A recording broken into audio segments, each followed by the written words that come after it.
ішпеген бадиым жоқ қой. Айт, қызыма ренжідім, сен неге әкеле бересің бұл ақшаңды кетіріп деп. Сосын ол жоқ мама ішіп көр бәрібір де деді. Ішіп көріп едім.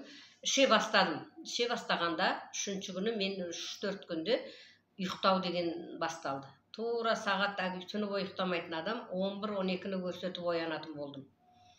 Ұйқым тынышталды. Кішкене иығымнан басып тұратын кішкене кете бастады.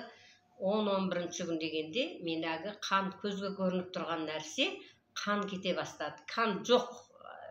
Бүлкілдеп шығатын бауыр сияқты да жоқ.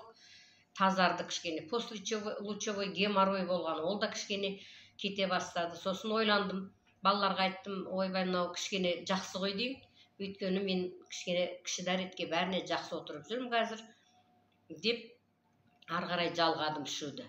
Ішуді жалғап, 2-шісін іштім витамариннің, 3-шісін іштім.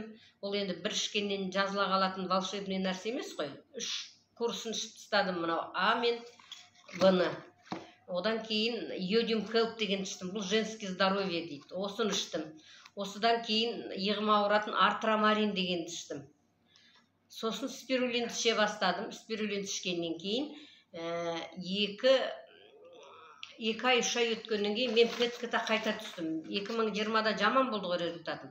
2022-де түскен петкатаның результаты өте жақсы. Өте жақсы результат алып, қатты қуандық. Онда менде рецидив жоқ деді. Өйткені рецидива нет дейді. Ана күйіктің бәрі спайка болып қапты уже.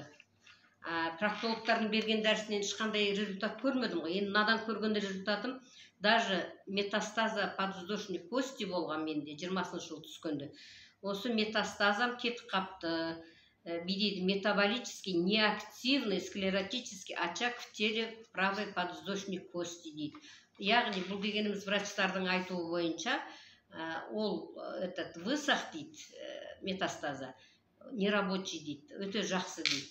Сондықтан бүкіл қазақстандықтарға айтатыным, мына Мерин Хелстің БАДыларын ішіңіздер, 100% жұмыс істейді бұл.